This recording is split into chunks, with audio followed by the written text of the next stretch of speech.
ಕೆಂಡ ಸಂಪಿಗೆ ನಮ್ಮ ಕೆಂಡ ಸಂಪಿಗೆ. ನೋಡಮ್ಮ, ಈ ವಿಷಯನ ಇಲ್ಲಿಗೆ ಬಿಟ್ಬಿಡು, ಮತ್ತೆ ಇದನ್ನ ಬೆಳ್ಸಕ್ ಹೋಗ್ಬೇಡ. ಹೇಗ್ ಬಿಟ್ಬಿಡ್ಲಿ ಮಾವ, ಹೇಗ್ ಬಿಡ್ಲಿ ನೀವೇ ಹೇಳಿ. ನನಗ್ ಅವಮಾನ ಆಗಿದೆ ಮಾವ. ಇಷ್ಟು ದಿವಸ ಅತ್ತೆ ನನಗ್ ಅವಮಾನ ಮಾಡ್ತಿದ್ರು, ಆದ್ರೆ ಇವತ್ತು ನೀವ್ ನನಗ್ ಅವಮಾನ ಮಾಡಿದ್ರಿ.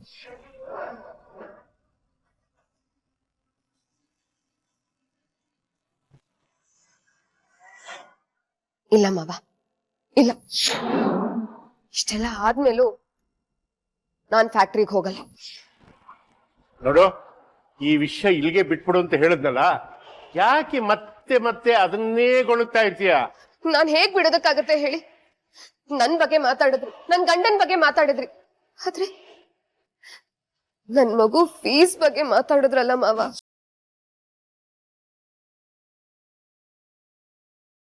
ಆದ್ಮೇಲೆ ನಿಮ್ಗೆ ನನ್ ಮೇಲೆ ನಂಬಿಕೆ ಇಲ್ಲ ಅಂತ ಆಯ್ತು ತಾನೆ? ಬೇಡ ಮಾವ, ನಾನ್ ಹೋಗೋದಿಲ್ಲ. ಏನಾಯ್ತದ್ಕೆ? ಏನ್ ಗಲಾಟೆ?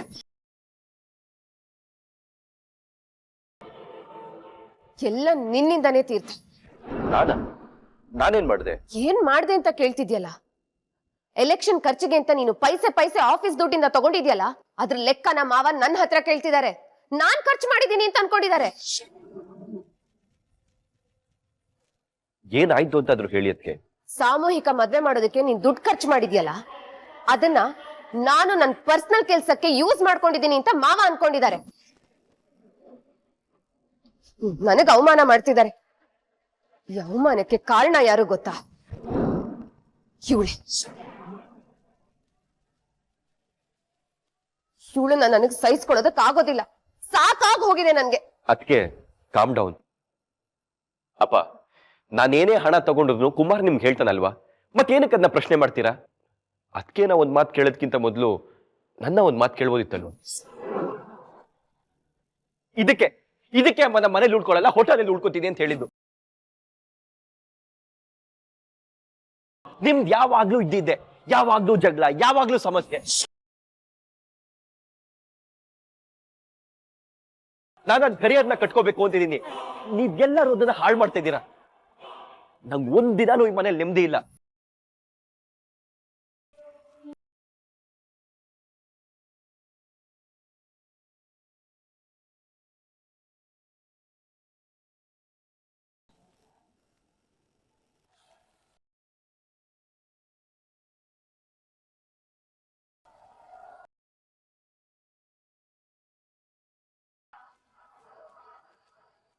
ಆಗಿರೋ ಅವಮಾನ ಸಾಲ್ದ?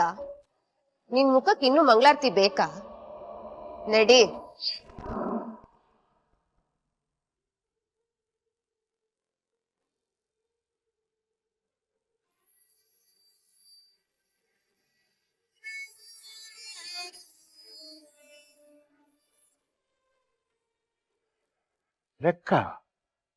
ಲೆಕ್ಕ ಸರಿ ಇಲ್ಲ ಅಂದ್ರೆ ದುಃಖ ಅಂತ ಗಾದೆ ಮಾತು ಕೇಳಿದ್ದೀನಿ.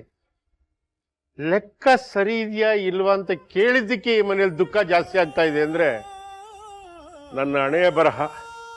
ಅದೇನು ನನ್ನ ಮರವಿನ ಕಾಯಿಲೆನೋ ಇಲ್ಲ, ಛೇ, ನನಗೇನು ಅಂತಾನೆ ಅರ್ಥ ಆಗ್ತಾ ಇಲ್ಲ. ಅತ್ತೆ ಬನ್ನಿ ಅತ್ತೆ, ನೀವಿನ್ನೂ ಮಾತೆ ತಗೋಬೇಕು. ನನಗೆ ಮಾತ್ರೇನು ಬೇಡ, ಏನು ಬೇಡ. ನೀವೀಗ ಟೆನ್ಷನ್ ಮಾಡ್ಕೋಬಾರ್ದು.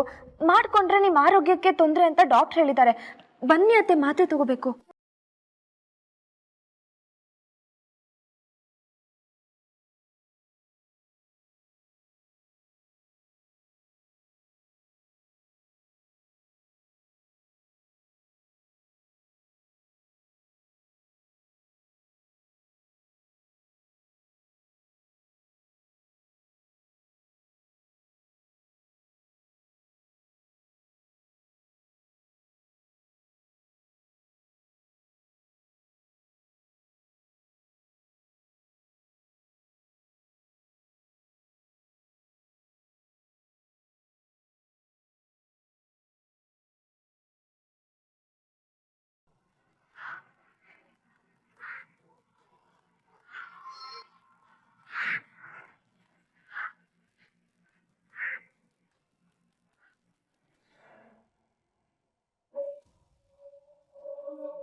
ಸಾಧನ, ಅಪ್ಪನ ಹತ್ರ ನೀನ್ ತುಂಬಾ ಮಾತಾಡ್ಬಿಟ್ಟೆ.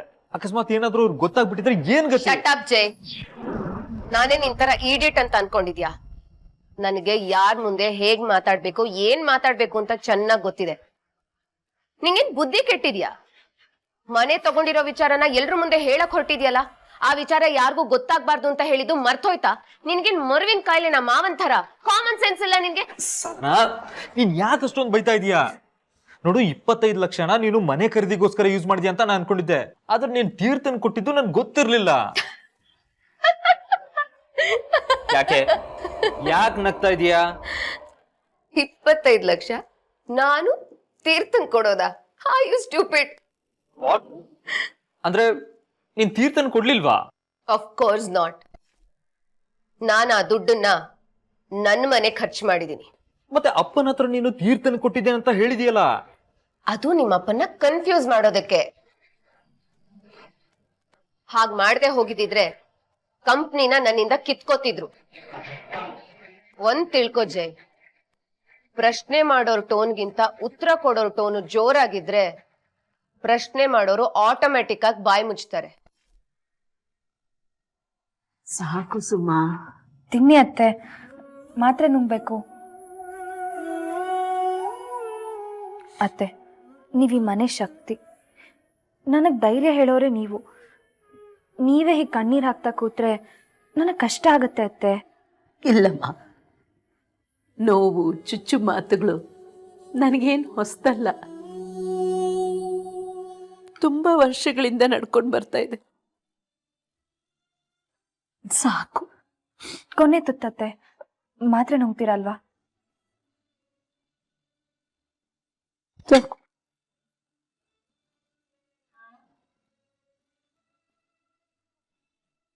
ತಗೊಳ್ಳಿ ಅತ್ತೆ, ಮಾತ್ರೆ ತಗೊಂಡು ನೀವು ಸ್ವಲ್ಪ ಹೊತ್ತು ಮಲ್ಕೊಳ್ಳಿ.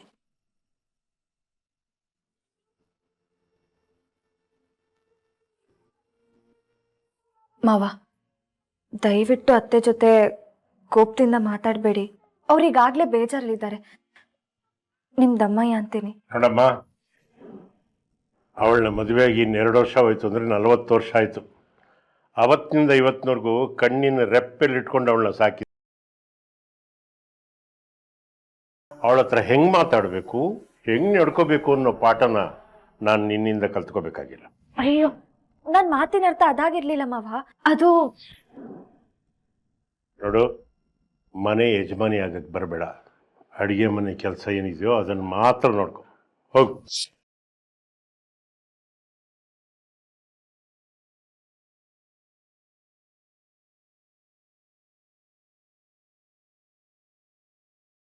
ಯಾಕ್ರಿ ಇಷ್ಟೊಂದು ಕೋಪ?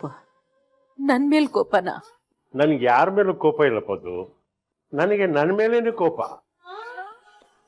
ಯಾಕೆಂತ್ಯ, ನಾನು ಇಷ್ಟೆಲ್ಲ ಆಸ್ತಿನ ಕಷ್ಟಪಟ್ಟು ಬೆವರ್ಸಿ ದುಡ್ದು ಯಾಕೆ ಒಟ್ಟು ಮಾಡಿಟ್ಟಿದ್ದೀನಿ ಹೇಳು?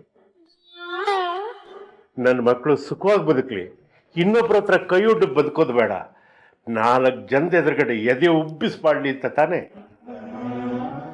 ಅಂದಮೇಲೆ ನೀನು ಇದ್ಯಾಕೆ ಇಷ್ಟು ದುಡ್ಡು ತಗೊಂಡೆ, ಇದಕ್ಯಾಕೆ ಇಷ್ಟು ಖರ್ಚು ಮಾಡಿದೆ, ಇದನ್ನ ಯಾಕೆ ಮಾಡಿದೆ, ಇದನ್ನ ಯಾಕೆ ಬಿಟ್ಟೆ ಅಂತ ಕೇಳೋದ್ರಲ್ಲಿ ಏನಾದರೂ ತಪ್ಪಿದೆಯಪ್ಪದು?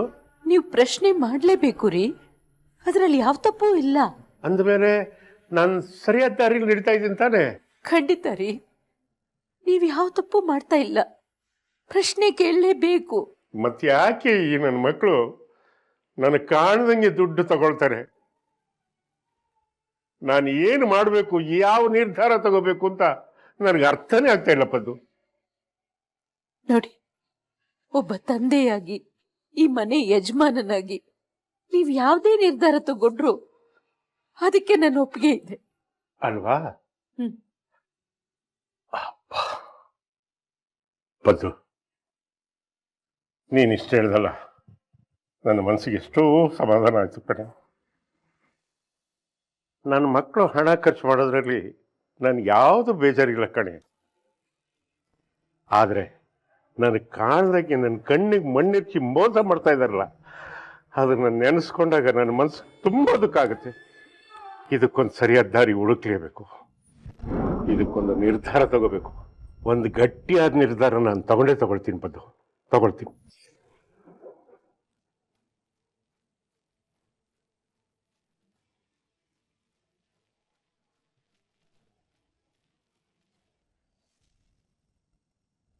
ನಾನು ಅದೇ ಟೆಕ್ನಿಕ್ ನ ಯೂಸ್ ಮಾಡಿದೆ.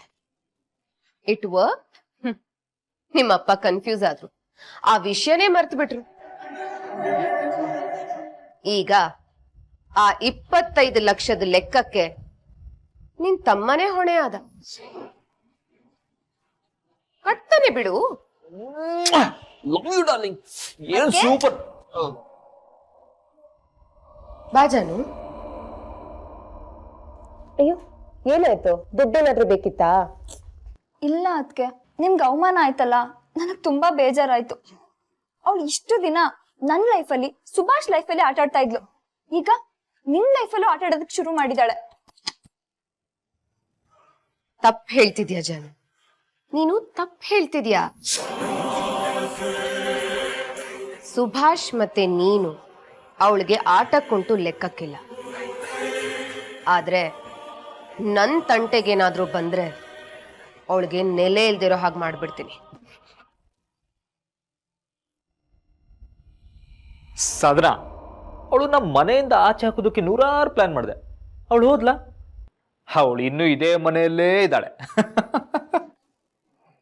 ಹೌದು ಅದಕ್ಕೆ ನಾವ್ ಏನೇ ಪ್ಲಾನ್ ಮಾಡಿದ್ರು ಅವಳಿಗದು ಪ್ರಾಬ್ಲಮ್ಗಿಂತ ಅನುಕೂಲನೇ ಜಾಸ್ತಿ ಮಾಡ್ಕೊಟ್ಟಿದೆ. ನಾನು ಇದುವರೆಗೂ ಅವಳನ್ನ ಟೆಸ್ಟ್ ಮಾಡ್ತಿದ್ದೆ, ಅವಳ ಪೇಷನ್ಸ್ ನ ಚೆಕ್ ಮಾಡ್ತಿದ್ದೆ. ತುಂಬಾ ತಾಳ್ಮೆ ಇದೆ ಅವಳಿಗೆ. This is just a trailer, picture Abhi ಬಾಕಿ ಹೈ. ನಾನ್ ಕೊಡೋ ಏಟು ಅವಳಿಗೆ ಈ ಮನೆಯಿಂದ ಗೇಟ್ ಪಾಸ್ ಕೊಡುತ್ತೆ. ಸಾಧನಾ, ತುಂಬಾ ಒಗಟಾಗಿ ಮಾತಾಡ್ಬೇಡ. ಅದೇನ್ ಪ್ಲಾನ್ ಮಾಡಿದ್ಯಾ ಅಂತ ಹೇಳ್ಬಿಡು. ಎಲೆಕ್ಷನ್ ಮುಗಿದ್ಮೇಲೆ ತೀರ್ಥ ಅವಳಿಗೆ ಡಿವೋರ್ಸ್ ಕೊಡ್ತಾನೆ ಅಂತ ಹೇಳ್ಬಿಟ್ರೆ?